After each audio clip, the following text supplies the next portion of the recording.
last night I saw Five Nights at Freddy's on Peacock on my back porch with my dad, who knows nothing about the series, and I've never played a game, so you all want to hear my thoughts about it, right? Well, I'm not a completely lost cause. I have seen gameplay of the games, and my friends have been preparing me, so shout out to you guys if you're watching. You should be. So yeah, it was a really, really serviceable movie. That's really what I mean by that.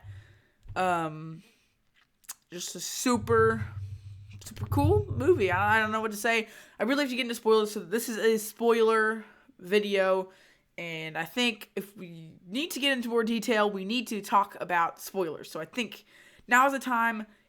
Go click off now if you want to not hear spoilers of the movie. It's been out for a while now. It's free on Peacock, so go watch it now if you haven't already, and then come back for my spoiler review. This is coming from a guy who's never played the games, but loved the movie. Let's get into it.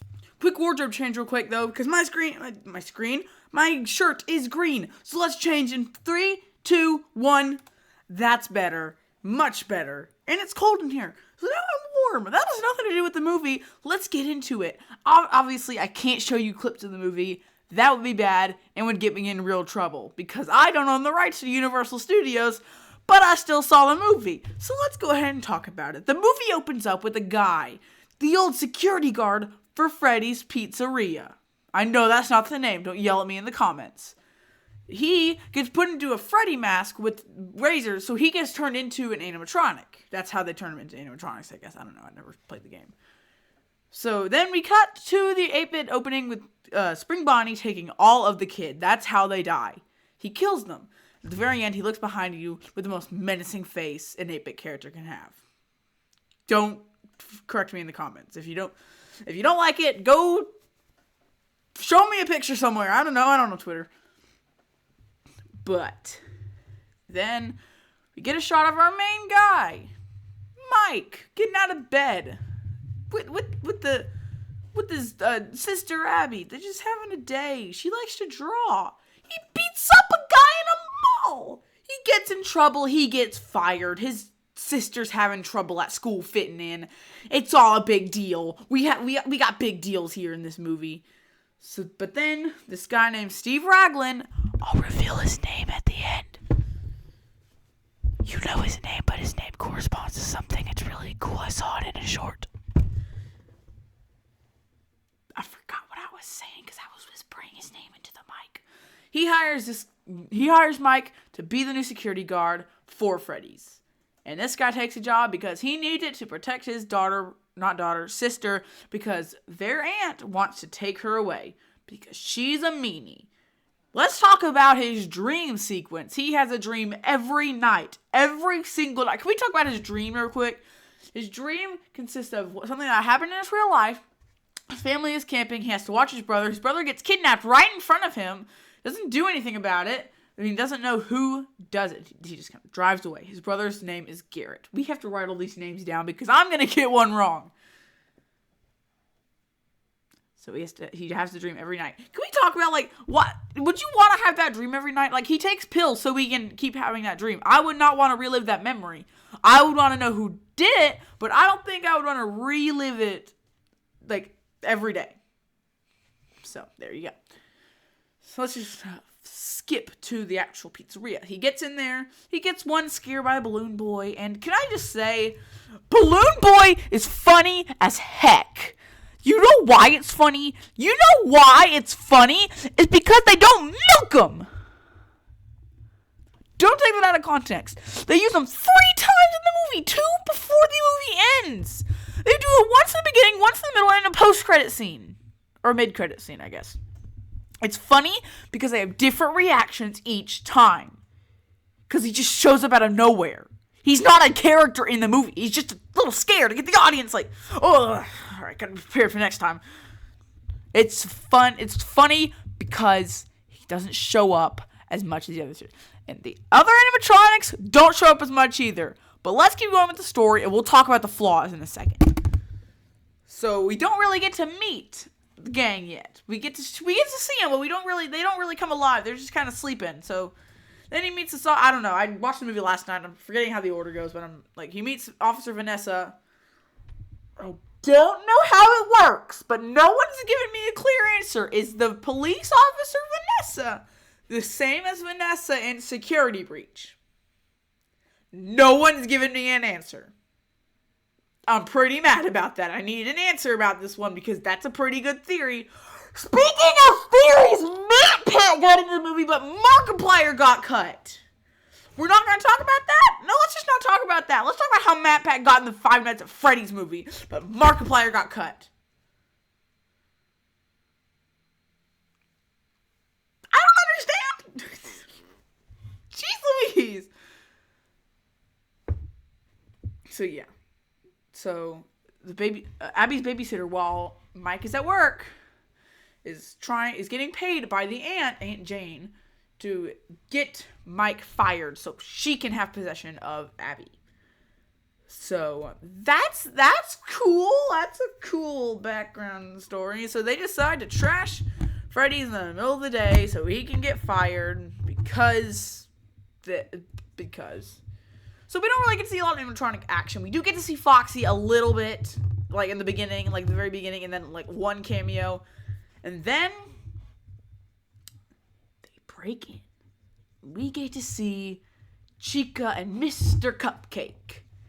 Mr. Cupcake bites a face off a man. You know, just casual animatronic behavior. Let's cut the face off a man. It's all good. We're good. We're chilling. We're just cutting the face off a man. It's all good. We saw this in Batman Returns, where he cut a nose off, so that's different.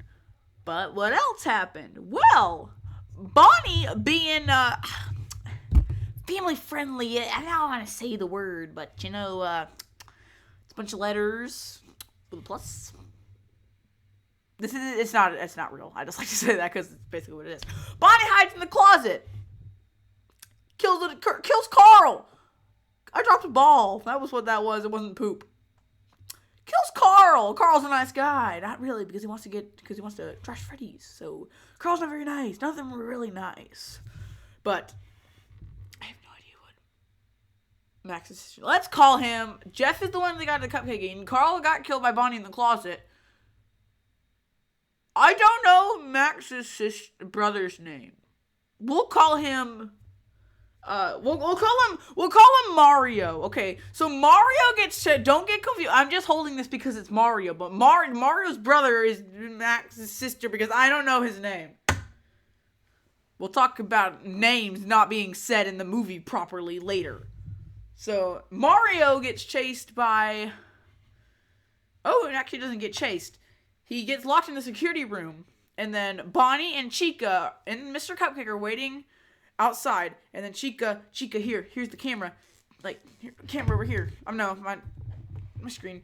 So, okay, so she has the cupcake, you know, and like he like puts it down, like under here, and like in the vent. I don't know why I needed to move the camera. It wasn't even a really good shot, but puts it down in the vent. He blocks the vent. Mr. Cupcake escapes. He runs out the door, gets chased by dumb boy over here, Foxy, and then dies, because he can't escape Foxy. But Freddy is nowhere to be found. Where is Freddy?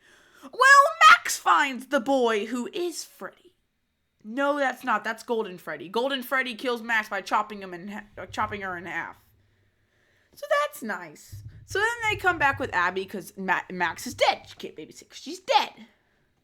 So, yeah, she's not picking up the voice. She's not just going to voicemail, you know? So, Abby comes...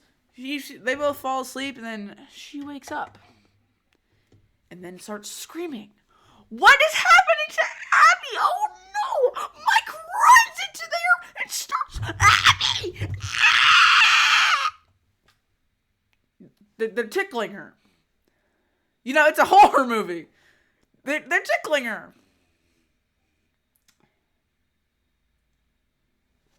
Let's just kill a couple dudes. But let's have a tickle fight in a horror movie. And then we're going to build a fort.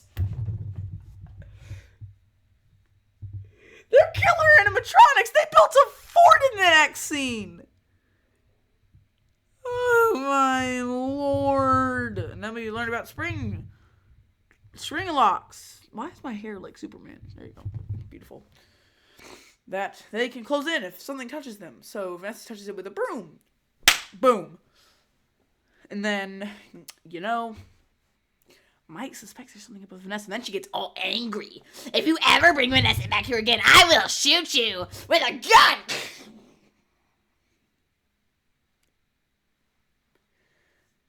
So then, the most stupidest thing happens. Mike invites Aunt Jane to babysit.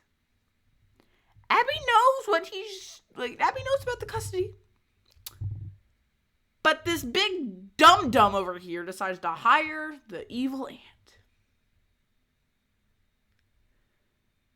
Smart move! You couldn't find someone else, not the evil aunt that is trying to kidnap your sister? You're really smart here! Oh my gosh. So Mike goes back. And then we get... forget what happens. Oh yeah, he gets real hurt. He gets real hurt in his dreams. So then he wakes up with Vanessa. Vanessa tells him that Steve Raglan, Shaggy, is the papa. His name is William Afton. And you know what Steve Raglan transforms into? His name is an anagram for Everlasting. Everlasting. Not Ing. Because FNAF creator wants to troll.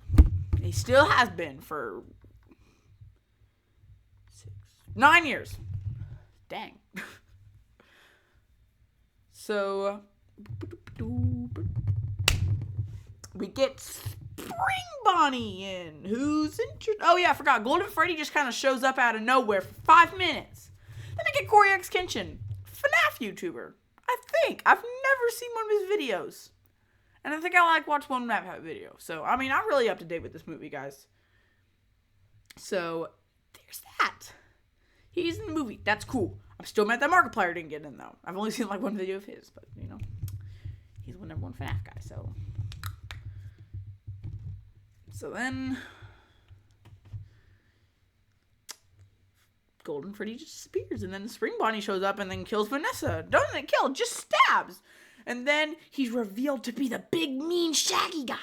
But so this is stupid. When Abby takes the picture down or replaces it with another picture, that's an excuse to stab someone.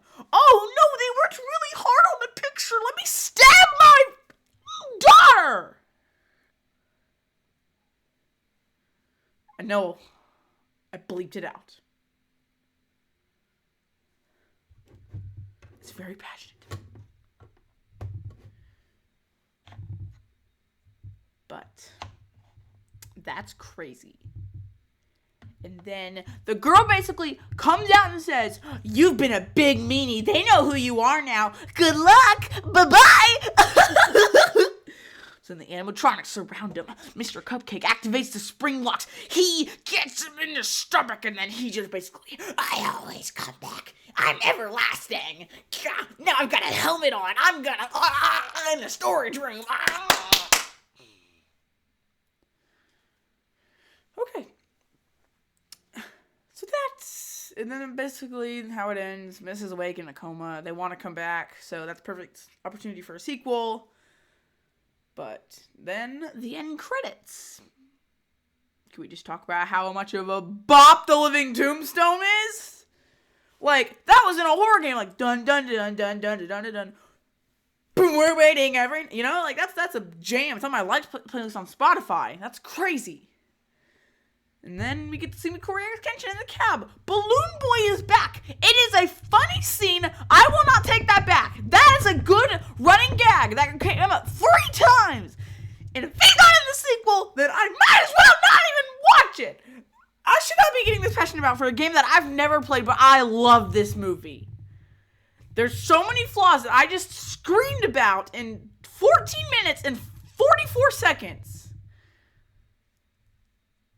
It's crazy. It's just crazy. Flaws. Like, these guys were in the movie. I completely forgot. They were barely in there. Golden Freddy? Who is he? He was in the movie for 5 minutes. Maybe not even. I need to go, after this video, I'm going to rewatch the movie and count how long it is. Because that was ridiculous. Spring Bonnie shows up in the last 20 minutes. You know, that's all good. He's just like the main villain. It's nothing bad, you know. He's just the main villain, you know. We don't need to establish him at all. I don't even know his name. They called him Yellow Rabbit for the entire movie. So, I mean, what can I complain about? It's not even a horror movie. It's a thriller movie. I wasn't even scared that much. Like, still, it was pretty... I think it was more of the tension of waiting for something to happen more than something actually happening. Like, it was still pretty gory. I was still just like, oh, that happened. Like, the boy with the black oozing eyes, you know? That happened in the movie. That made me think, like... That's weird. It's just like, it's more of a, not even that gory. Parents got overreacted, so I would have been fine. It's definitely not for the younger side. I wouldn't put a 7-year-old in front of it. I would think it is perfectly fine with a PG-13 rating. But, I mean, I don't know. I'm just a weakling. So if you want to see me go more in detail, let me know what I missed. I know there's still more I should go into, but I think this is just a simple review of what I thought about the movie. Overall, it was a 7 out of 10 movie. Definitely going on my list for the best movies of 2023. Coming up video, I'm gonna rank every single movie I saw in 2023. New movies. I'm not ranking Ace Ventura because I saw that this year and that was a phenomenal movie. So that's all that. That's all good. So I'll see you next time. 7 out of 10 movie. Go watch it if you're into this stuff. I never played the games, but I still really like the movie. Thanks for watching. I'll see you next time. And let me know which movie you want to see me rank next because I will rank them all. I'll see you next time. Bye-bye.